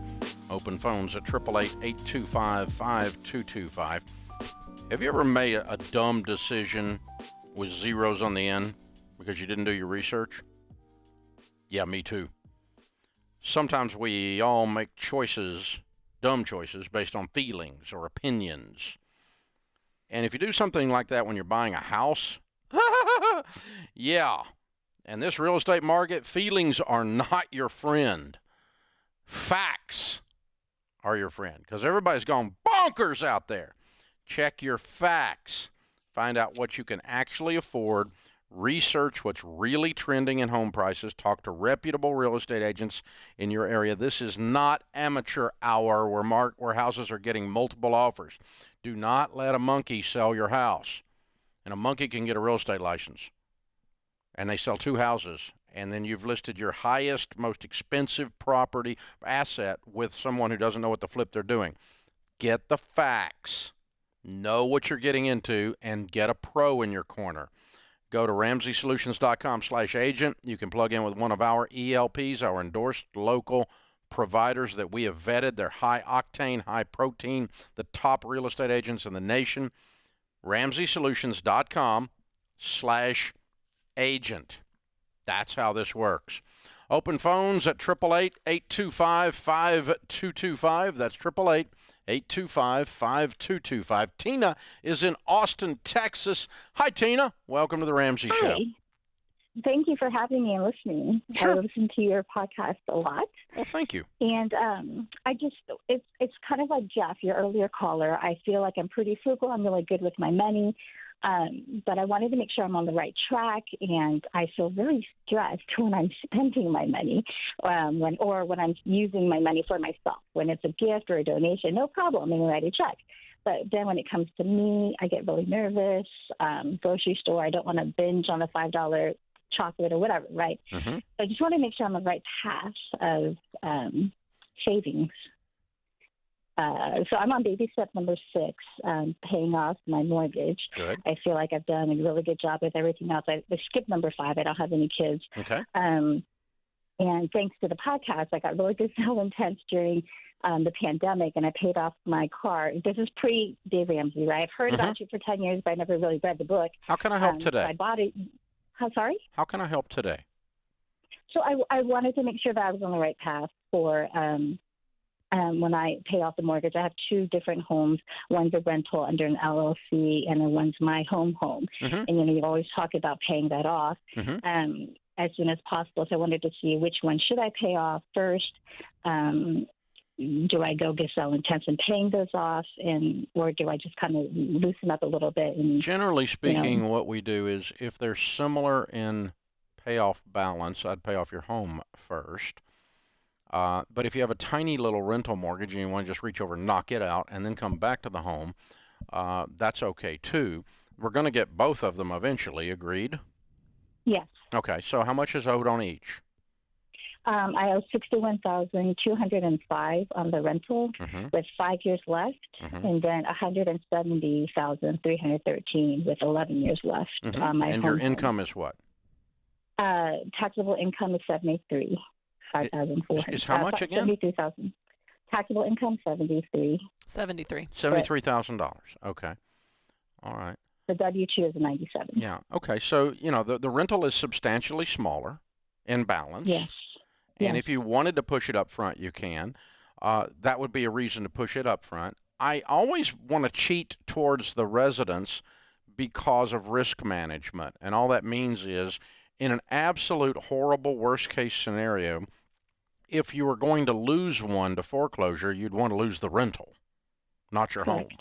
And so getting rid of the place where you lay your head down at night, having no mortgage, releases you in the spirit, releases your spiritual self a lot. And then because the rental property, whatever, we can lose it or we can sell it, or it's no big deal. But where you live gives you an extra dose of peace when it is paid off. And so I tend to cheat towards that. So that's a reason to put it first. But the rental is very small, so you can knock it out pretty fast if you get after it, right? Right. So either one is okay in this case. But that's the way I look at it. That's the 2 things I look at is, and so if you owed $150 on the rental and $170 on your house, I'd say go do your house. because of what I was describing earlier. But because your rental's so small, if you want to go over there first, you can do either one. Again, you're only $230,000 from being completely free. And that's pretty cool. She's done a great job. Yeah, it's amazing. It's always good when the question is either option is a good one. Yeah. When that's the answer. Yeah, that's the thing. You're in a good spot because you've done really well. Yeah, you've done real smart. And when both answers are smart answers, right? Yeah, that's a lot better rather than both answers are dumb answers. Yeah, I've been there too. I've done both. Joey's in Hattiesburg. Hi, Joey. How are you? Hi, Dave. How are you doing today? Better than I deserve. What's up? Well, I am 20 years old. I own two businesses. One is a startup. The other's been running for about 3 years. Well, for the one that's been running, I owe $176,000 on the business. 104 of that is an owner finance loan. 63 of it is through a bank, and then $9K is minor debt. Well, I know the general rule is never to take out of an IRA. However, I'm hoping that you'll give me permission for an exception. I've got a CD for $64,000 and an inherited IRA for $79,000. My bad. Okay, the inherited IRA is $79,000, and the CD's how much? $64,000. Okay. All right. And the owner finance loan, the one for $104K, said if I paid in full, they would take 10% off. Meaning I would save $10,400 on principal and another $17,000 in interest. And my idea is to use that CD, put that towards it, and take the other $30,000 out of the IRA. Yeah, an inherited IRA, I would do that. When did you get the inherited IRA? 3 years ago, from my father. Okay, I'm sorry. Sorry for your loss there. Not hurting any. Yeah, and where did the CD come from? Same thing? Same thing. Okay. It was life insurance. Okay. And what kind of business are you running at 20 years old that you want $170,000 in debt for? It's a vending machine business. It started out as $260,000, and I've been able to get it down to there. You making money? Yes. To be fair, during Corona, it was barely paying for itself, but nevertheless paying for itself. How much do you make a month gross right now? Gross, I mean, it varies from month to month, but on average, $8K. 8 to 9K. Yeah. Okay. But so you're making like $30,000 a year profit. As of right now, yes. But that's because a lot of my business is taken away. I'm regaining it back now that COVID is coming to an end. In Mississippi? Prior to COVID. Absolutely. Okay. Yeah, I would have thought it would be back. Mississippi's open. It is, but like the schools, which is more than half of my business. Okay. All right. That does explain it. Okay. And now you're out for the summer. Exactly. That's the reason my average is so low. Yeah. Okay. All right. That's helpful. Because I'm just afraid for you. These numbers scare the crap out of me. And here's the thing. Yes, I would, to answer your question, yes, I would do this. I would take the CD and enough out of the inherited and pay the loan off. I would also try to negotiate down more than a 10% discount because they probably need the cash. Offer them 20 off and just see what they say. All they can do is say, no, all we'll do is 10, right? So just say, I'm having to cash out my dad's when he passed away, inherited IRA, and it's making me feel funny. I'll do this if you'll do 20%. Throw a little emotion in there, see what you can get them to do. And here's the thing I want you to walk away with. Don't do this again. You won't have another one of these shots to clean up this mess. Next time you get ready to grow a business or buy a business, you pay cash for it. Don't do this again. I'm scared for where you were. You're getting a one-way ticket out. Don't you go back. That wasn't unclear, was it? No, you covered it. Covered it well. This is The Ramsey Show.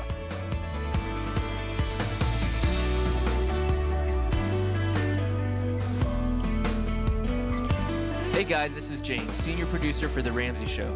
Did you know over 18 million people listen to The Ramsey Show every week? And a lot of those people listen on one of our 600-plus radio stations across the country. To find a station near you, head to theramseyshow.com.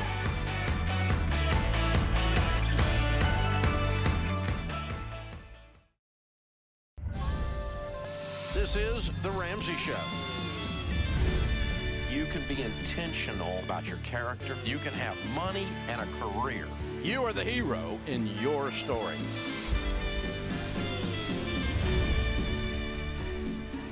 Live from the headquarters of Ramsey Solutions, broadcasting from the Dollar Car Rental Studios, it's The Ramsey Show, where debt is dumb, cash is king, and the paid-off home mortgage has taken the place of the BMW as the status symbol of choice. I'm Dave Ramsey, your host. Christy Wright, Ramsey personality, #1 best-selling author, is my co-host today as we answer your questions about your life and your money. Open phones at 888-825-5225. That's 888-825-5225. Kai is with us in Orlando. Is it Kay or Kai? Kai. Kai. Cool. How can we help? So I'll be on baby step 2, and I'm working an extra job where I'm an independent contractor, and I think I can pay off my debt in way before next tax season, certainly by the end of this year. Should I set aside taxes still, or should I wait till later to get rid of those taxes ready? Yeah, you're going to want to go ahead and set those aside. Go ahead and plan for them. Do you know? Do you have projections of what you're planning to do this fall? Yes. So it's just an extra couple $100 a week, but it's my second, soon to be third job, and my total debt is $7,600. What do you make, not counting this job? That'd be about $32,000 a year. I'm getting ready to start the job next week. Okay. Oh, cool. Well, my first job out of college. Here's the tech. You're just out of college. Yes, sir. Okay, cool. Here's what the proper way to do this is to file quarterly estimates on the profits of your business. When you're an independent subcontractor, you're technically running a business. You have a sole proprietorship. Okay. My guess is you don't have any expenses associated with the business that are deductible, do you? I guess not, other than maybe gas and mileage. Okay. What are you driving, like Uber Eats or something? Yeah, it's a grocery delivery. Okay. All right. Yeah, you will have some deductions then. You'll want to keep track of all that. Yeah, you want to keep track. You can either write off the mileage by the IRS guideline, or you can write off the expenses associated with the car. One of the two. Usually, in your case, the mileage is going to be a better way. Okay? So you have a deduction. So let's say that your miles amount to $50 a week that you can write off, and you make $200 a week. Your profit would be $150 then. You following me? Yes, sir. So what I would tell you to do is this. Number one, you can probably just jump online and look and see what the IRS is allowing per mile and just keep up with your mileage. Keep a log book of your miles. Okay? And you can do it electronically. You can do it in an old-fashioned log book if you want to. Either one. But you need to keep up with it in case they question you someday. You need to have the records. That questioning you is called an audit. Okay? So I don't think that'll happen, but you don't want to get burned on this. So now, so you take the allowable rate per mile times the mile you drive and deduct that as an expense. And then once a quarter, you're supposed to file a quarterly estimate. It's a one-page thing. It's very easy to do with the IRS. And it amounts to all of the money you made at the grocery delivery, in this case, minus the deduction you're taking for all the miles during that quarter, that 3-month period of time. Okay? The difference is called profit. What you brought in minus the miles is your profit. You following me? Yes. Times your tax rate, and you're going to send them a check for that amount once a quarter on your taxes. And so I don't want you to wait until next year to pay your taxes, because you're going to get penalized possibly for not paying them on time, because you're supposed to do it once a quarter technically. And then when someone does that, when someone pays quarterly, when they actually comes around to tax time, aren't they just kind of reconciling the difference at that point? It's just so much simpler on you as well. You won't owe, if you do it properly, you won't owe any taxes on this portion of your income next spring when you file your taxes. Okay. And I don't want that to sneak up on you and hit you in the back of the head later because we said, oh, don't worry about taxes, do that later. No, that'll get you burnt right there, man. So just go ahead and stay ahead of the game. The last snake you want to play with is the IRS snake. It bites. And Dave, for clarification for anybody listening right now that is in a similar situation, don't you recommend 25% if you're not sure what your tax rate is? Yep. 25%. Yeah. Set aside out of your income. Yeah. So as you're making it through that 3-month period of time, you can kind of be doing this calculation and saving go, it up. I'm going to take the mileage off, and 25% of the difference I'm going to set aside in a savings account to be ready to pay those quarterly estimates. Yep. And that way you'll have the money when the quarterly estimate comes up, because you and I have, with Business Boutique and with Entree Leadership, we have talked to thousands of people who got themselves in serious tax trouble. They do not pay quarterly taxes. They don't even know they need to pay them, and they don't realize the benefit to themselves if they do, of just setting aside that as you get the income, as you get the revenue, that you set aside that 25% a fourth of your profit. Needs to be set aside on a separate savings account. It's just for taxes. Don't touch it. And it's tax money. You're withholding on yourself is all you're doing. You're just doing what they supposedly do for you with withholding. They seldom do it right. Right. Yeah. There you go. Open phones at 888-825-5225. Cole is with us in Utah. Hi, Cole. Welcome to the Ramsey Show. Hey, Dave and Christy. Thanks for taking my call. I'm very excited. Sure. What's going on? Yeah, so I'm in an interesting situation. I have a stable job as a full-time fireman in Vegas.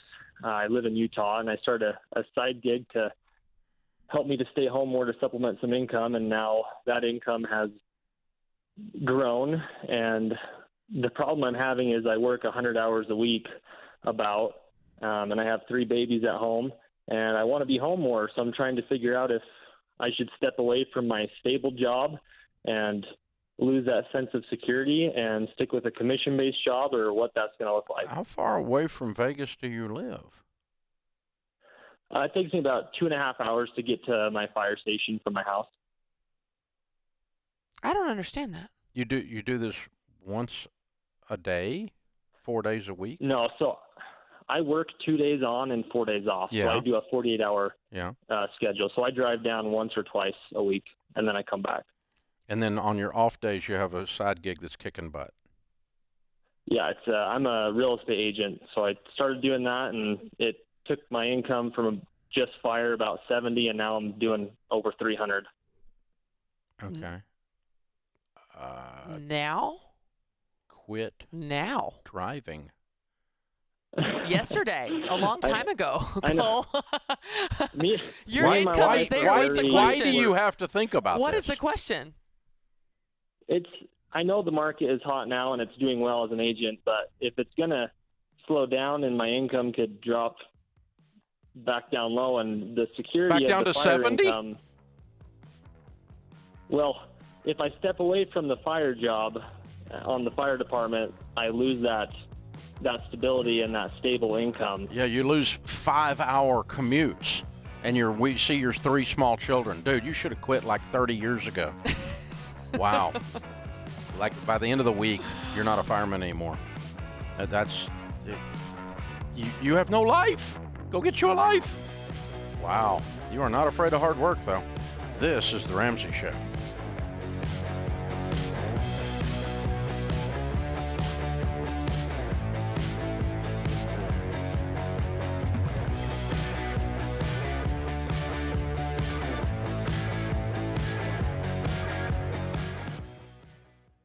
What makes our show unique is that we genuinely care about our listeners. We're intentional about choosing the best advertisers to recommend. Blinds.com is no exception. They offer high-quality window treatments at unbelievable prices. And they make it simple to shop blinds, shades, and interior shutters with easy online ordering, free shipping, and a guaranteed perfect fit. Go to Blinds.com and take advantage of this week's special savings.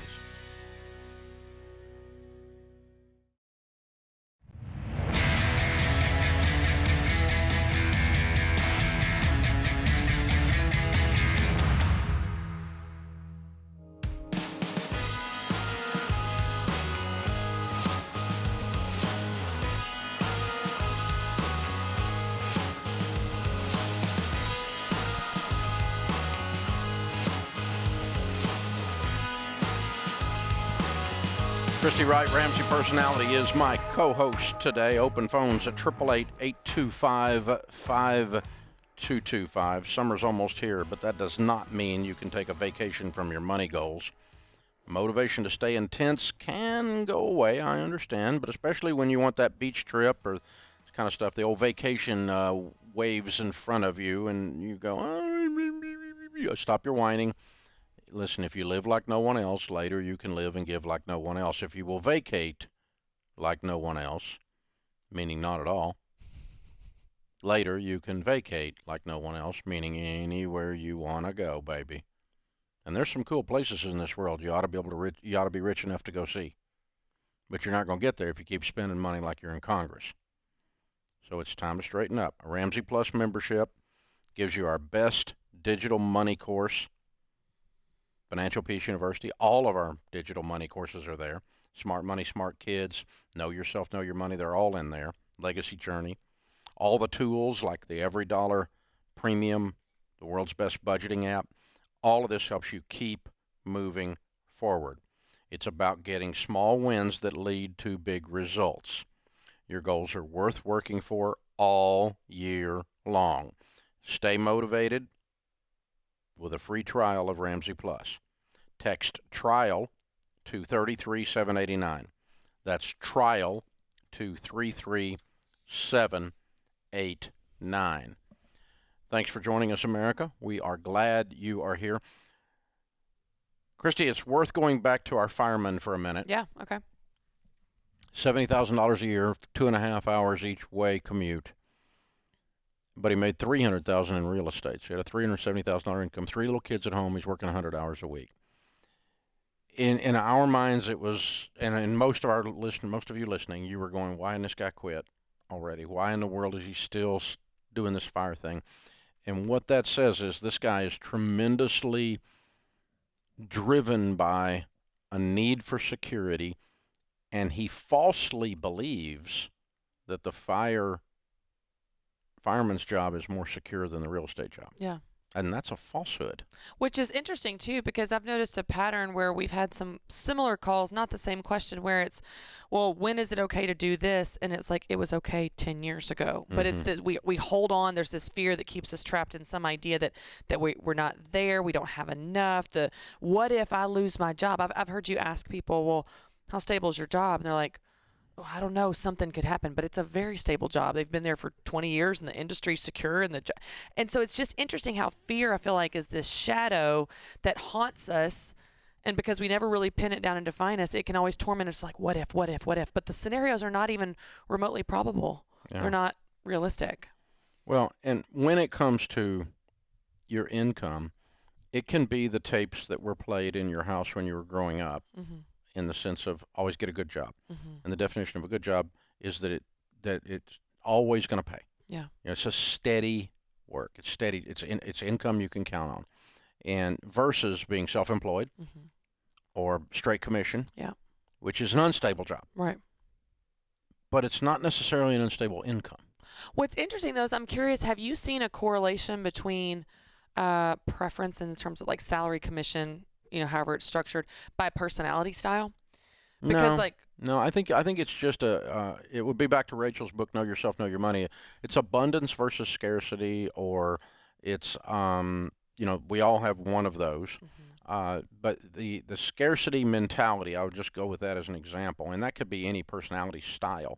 But it usually would go back to your the way you were brought up, the household you grew up in, and and you will either react way to the opposite of the way you grew up, or you'll try to do the same thing again. Mm-hmm. One of the two, but very seldom just in the middle. Yeah. Until you look up and you go, wait a minute, the way I was brought up is what's influencing this, not the facts. Feelings are not facts. Yeah. And so here's an example. Okay, if you made $300,000 in a white hot real estate market, if the real estate market cools off, you've done enough transactions, you know how to do a transaction. Mm-hmm. You ought to, it's logical. The facts would indicate that the chances of you making, 1/3 of what you used to make or greater is very high based on your track record. Right. And how long you've been doing this? You've been doing it longer. You have word of mouth. You have referrals. There's a You've base done enough now. transactions that if you didn't make 300, but the market cooled off and you only made 100, but you used to make 70 as a fireman, you still came out ahead. Yeah. So that it ought to give you all kinds of emotional breathing room to be able to quit the quote unquote steady job. But here's the problem: people think that where they work is what makes it steady, and it's not. Your talent and ability to land a job doing something is the only thing that gives you stability. And so if you're a high quality salesperson, you can always land a job in doing sales, always, in any marketplace at any time. Now you may have to change. You might be doing medical devices, and later you might be doing cars, or later you'd be doing cars and later you're doing medical devices or pharmaceuticals. I don't care. But a salesperson that knows how to sell and has worked on straight commission and has a high relational IQ, regardless of the personality type, has a proven track record, you're only as secure as your own ability. The fact that it's the government that pays the fireman makes you secure? No. What makes you secure is you have the ability to leave the cave, kill something, and drag it home, and it's proven. That's where your security comes from. And so, and you have to use those, as Dr. John Deloney would say, we use facts are our friends, and the way we overcome trauma is we calm down and we deal with facts, not the emotions of the situation.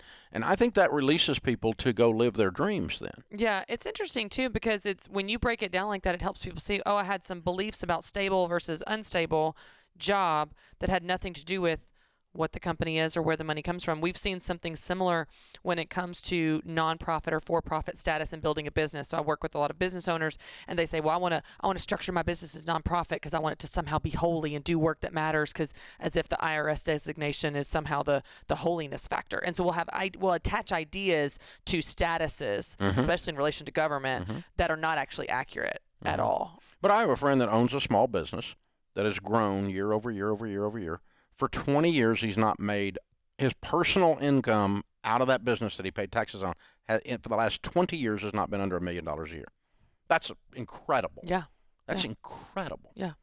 But, and so is his income stable?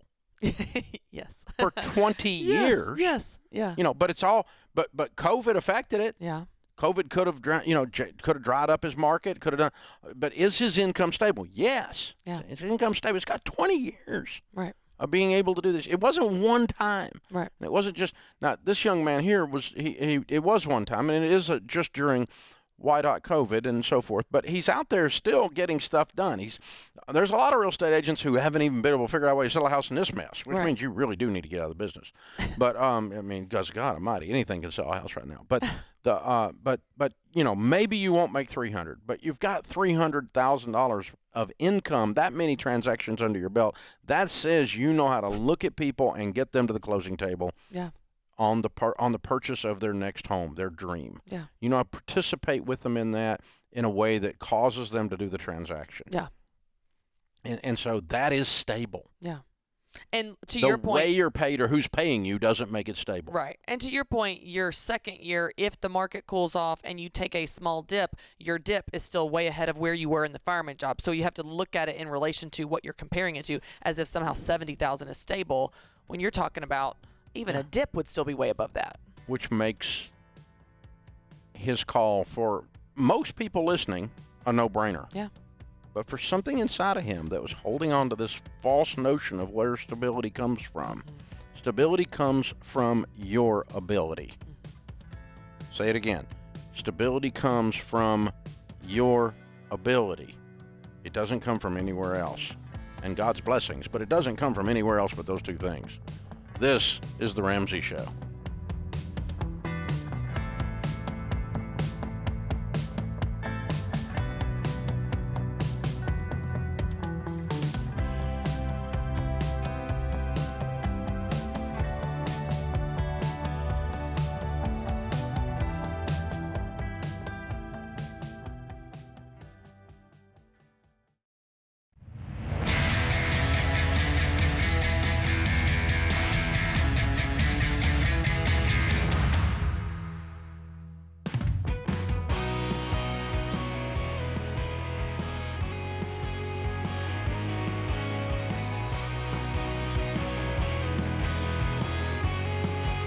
Christy Wright, Ramsey Personality, is my co-host today. Open phones at 888-825-5225. On the debt-free stage in the lobby of Ramsey Solutions, Chris and Amanda are with us. Hey, guys, how are you? Doing very well, Hi. thank you. Welcome, welcome. Good to have you. Where do you guys live?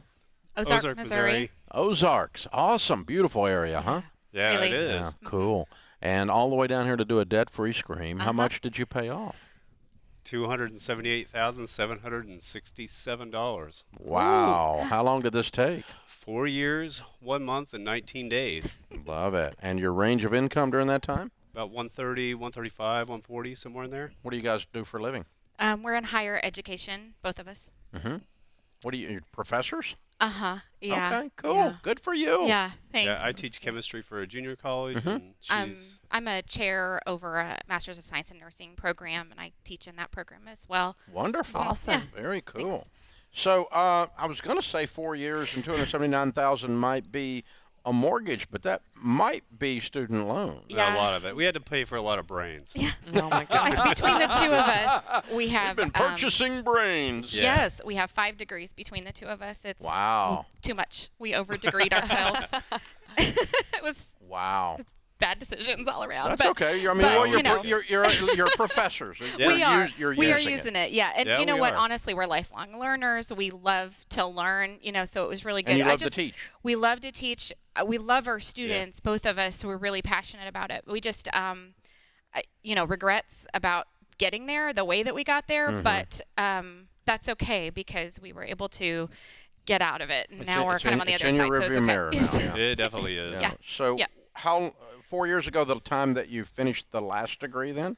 Ish. I had. Well, you we finished started your the doctorate program. in the middle of it, though. Yeah, we started the program about a half a year before I completely finished my PhD. Okay. Mhm. Okay. So you're doing dissertation and stuff I as you're doing it. I Okay. was, yeah. Wow. Yeah. What's your PhD in?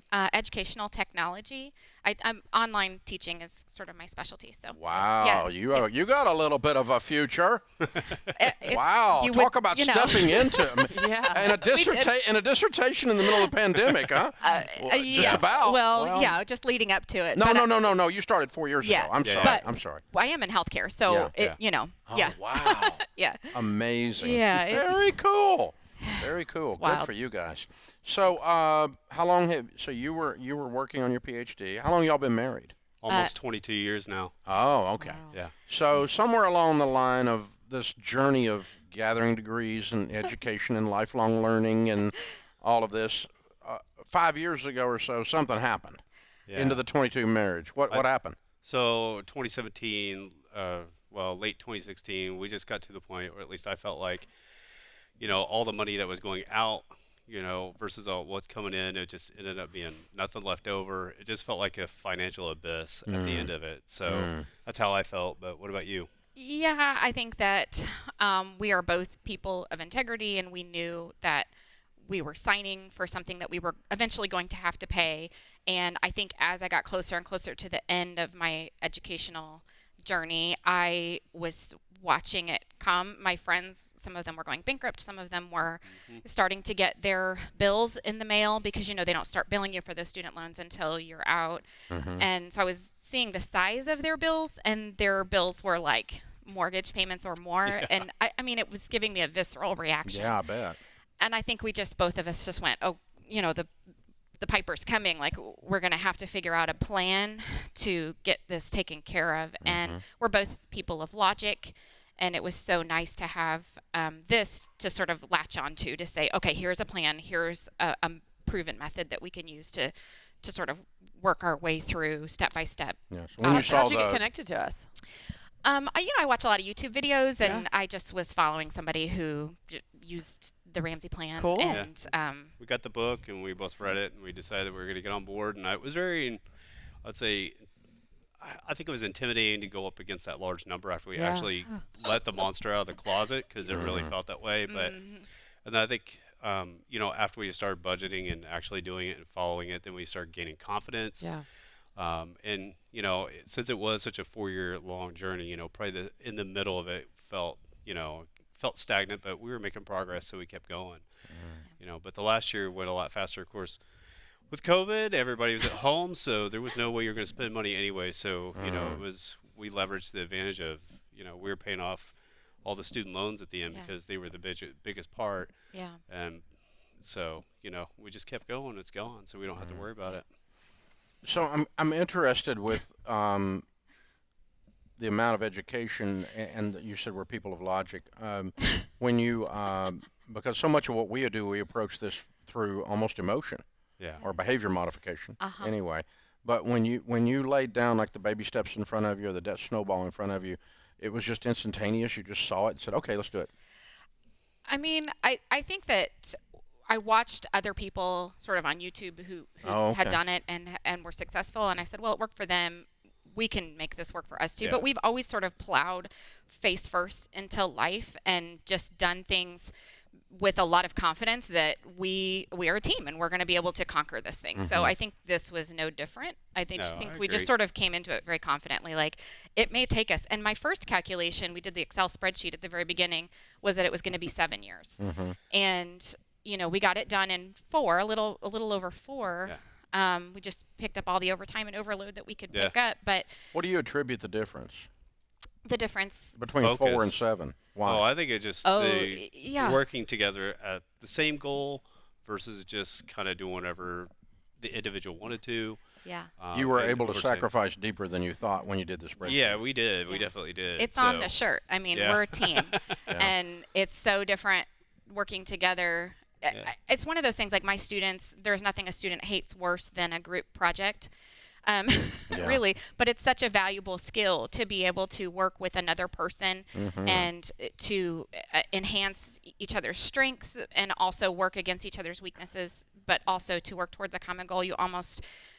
It's more than 1 + 1 is 2. 1 + 1 is 3, is more than that. So Team Cole does have their own little university emblem there. They do. I love it so much. It's pretty cool. They have uniforms. I love it. Pretty cool. Yeah. They probably have a soccer team. Yeah. We're not sports people. You're not. What do you mean? I am. Well done, you guys. Thank I'm you. so proud of you. Thank you. Okay, when people ask, now you paid off $279,000 in 4 years and 1 month.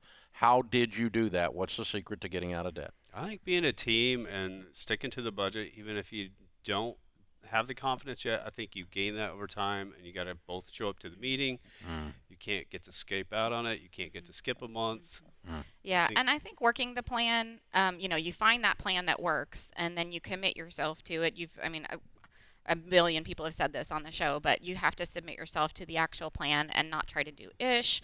Nobody's the exception. Nobody's the exception to the rule. Everybody thinks they're the exception, but the rules are there for a reason, and it works. So yeah, they're there because they work. No other reason. There's nothing here to punish you. It's to bless you.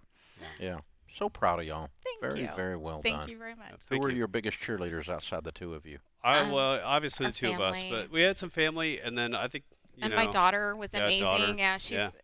Hi, Allie. And we got a smart vestor who has followed us through this whole thing. So now we're actually using him. Yeah, so he helped us out. Thank you, Rick. And then we also have an ELP with a realtor. So we're moving. Yeah, it was one of the coolest things. It was at the end of all of this, we were able to move into our dream home. So I it's love just been it. amazing. I have to say Tanya's name. Yeah, Tanya. Okay, yes. So we got a copy of the Legacy Journey for you. That's the next chapter in your story. Legacy is all about what this is all about, and a copy of the Total Money Makeover for you to give away and pay it forward to somebody. Sweet. You guys are impressive. Very well done, rock stars. Yes. Heroes. Well done.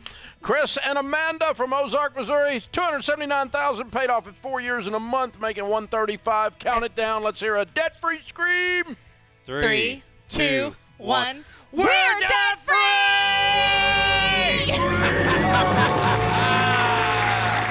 I love it! Woohoo! Wow. That is so awesome. What a great story. Golly.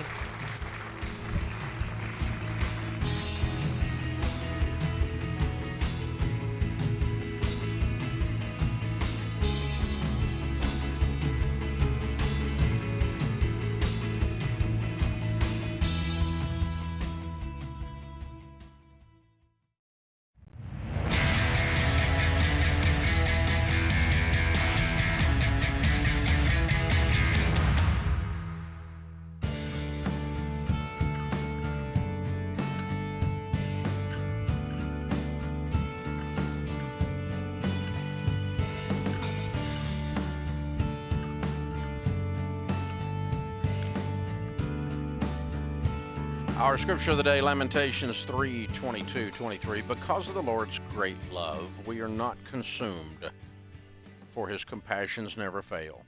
They are new every morning. Great is your faithfulness. Henry Ford said, the only real mistake is the one from which we learn nothing. Christy Wright, Ramsey Personality, is my co-host today here on the air. Nathan is with us in Minnesota. Hi, Nathan. Welcome to the Ramsey Show. Hello. Thank you for taking my call. Sure. What's up? So I'm currently an accountant for a large company. I've been there about 14 years. My gross income is about $180,000 per year. I'm married. I have 3 small children. My wife and I don't have any debt. We have about $300,000 in IRAs and 401ks through my employer and through my wife's employer. I have about $45,000 in savings. And right now I have the opportunity to buy into a well-established tax practice with one other person. I have a CPA. My half investment into the business would be about a $90,000 share, and the gross proceeds of the tax practice is about $200,000 annually. So my cut of that, my half, would be about $100,000, and we would operate it as S corps, each myself and the other individual. And so I'm just trying to assess what that kind of pay cut would mean to my current life situation. Where you have $45,000, where are you getting the other $45,000 to put the $90,000 into it? Actually, so I've met with the current tax practice owner and the other person who's looking at buying it, and it would be basically over a 2-year time frame. So not next tax season, but the following. So by the time I would be transitioning into this tax practice, I would have the $90,000 saved up in cash to just pay for the half of the business. Okay. And I assume you project that you can grow the business then? Correct. Okay. And there's going to be one sub-S corp, and each of you are going to own 50%? That's correct. Okay. All right. Well, I'm sorry. No, each of us would have an S corp on our own, and basically so whatever tax returns whichever clients and tax returns we fill out, we would take those proceeds. Oh, I see. Okay. And so you would have have a book of business, and he would have a book of business, but you're basically sharing office space. It's under the umbrella of the larger. Okay. Okay. All right. That Correct. makes sense. Yep. And that makes it easy to manage, and we know who owns what then, that you actually own those clients. That's correct. Okay, that's good. That's a clean way to do it. I would suggest you get, just as a sidebar, some legal advice on putting together. It's not really partnership agreement, but it might actually be how these two sub-S's are going to interact, share expenses, and you always cover all the negative things. We call them the D's: divorce, drug use, default, disability, death. What happens in the event of these things? And so you address those things up front. But that's a fairly normal process in the type of business that you're going into. Normally, I steer away from partnerships, but this is this is like a medical practice in the sense that, or a law practice in the sense that it's done differently. So I'm fine with it. Right. So you make 180. Your wife makes what? Right now she's at about 35, but she'll be starting a new job in the fall where she'll be around 60 to 65. Okay, so you would take an $80,000 pay cut year one, but she would have picked up $35,000 of that. That's correct. Okay. And her concern is around, right now we have very cheap health care through my employer that covers our whole family. And she would work for a school, and her health care package through her employer is not nearly as good as mine. So it's really just the uncertainty around covering our family. That's whoop-de-doopty. That's not a big deal. Okay. Yeah, you just need to run your numbers and create a budget based on this new income. I think when you can see it on paper and see how you can live on this new income, including whatever healthcare increase in healthcare costs, then you're going, oh yeah, we can do it. It just feels scary because you can't see it. You haven't put it on paper yet. But you make 220 now. You'll be at 160 then, or 165 then, and on your way back to 220. Surely to God, you can make it on 160. You don't have any debt. Right. It's that perceived fear we were just talking about. Yeah. So Chrissy's right. The two of you need to write it down and actually look at it. When you look at actually what the healthcare difference is, it's a pittance compared to your income. Yeah. It's not going to be 10% of your income. It's not going to be 5% of your income. It's going to be 2% of your income that's affected by this. It's that perceived security because it's coming from somewhere else, and now you're going to be doing it on your own. And you just need to see how you can do it, and that will help relieve from some of that. Yeah, your big hit is going from 180 to 100. That's the big hit. It's not the health care. Right. That is substantial. And I calculated the hours out, and it's only about 6 months of equivalent work versus what I do today in 12 months. You know, it's a little bit of higher volume, obviously, in the tax season, which we'd have to manage through with our little kids and their schedules and things, but then I'd have, late April through December of low. Now, have you work, been responsible in your current situation for building the book of business where you are, or were you just executing widgets? Yeah, I manage a large portion of one side of the business, so all the budgeting and the financial oversight of it. So, well, the acquisition of new clients.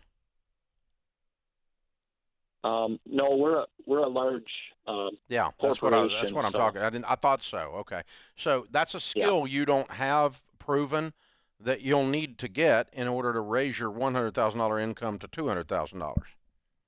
That's correct. Yes. Yeah. So you're going to learn about practice management, marketing, client acquisition, development of new books of business, all of those kinds of things to grow, rather than just simply churning out tax returns.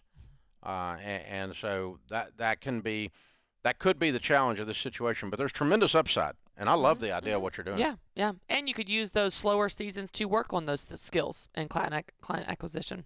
Yeah. But this is a really good move. I definitely would do this. Haley is with us in Dallas. Haley, I'm short on time. Go straight to your question. Yes. Hi. I lost my job in September as a director, making $130,000. I'm talking to a recruiter today for a senior director position, Fortune 100 company. I'm trying to negotiate a higher salary, but I'm not sure how much I should negotiate for. Have you done your research on what the company pays, what the position pays, any of that kind of digging? Yeah. I've looked online, and I'm not really sure what to trust as far as the numbers go, but I indicated I wanted $148,000. Okay, so you've already put a number out there. I did. She gave me an offer today for $125,000, which was really low, and I told her it was that I really wasn't that I was interested in a higher salary than that. Mm-hmm. I just don't know, since I lost my job and I haven't really gotten a lot of callbacks. I just didn't want to settle for something low, but I don't know really what's the right salary. Well, if you're worth $150 in the market, I would wait, unless you're having trouble paying the bills. Have you got some backlog? Have you got some money? Yeah, I'm doing good as far as money goes. Yeah, then don't take a lower job just out of lack of confidence. Then, but the question is, you need to do a detailed comp study, and more than one site on the internet can help you do that. There's plenty of places. We do comp studies around here all the time on what a senior director in that region where that company is being paid, and present that back to the headhunter and say, look, this is what the comp study says. It says they're $25,000 low. That puts this hour of the Dave Ramsey Show in the books. We'll be back with you before you know it. In the meantime, remember, there's ultimately only one way to financial peace, and that's to walk daily with the Prince of Peace, Christ Jesus. Hey, it's Kelly, associate producer for The Ramsey Show. This episode is over, but if you heard about an event, product, or service and didn't have a chance to write it down, don't worry. We list everything you've heard about during this episode in the podcast show notes section or head to theramseyshow.com. Thanks for listening.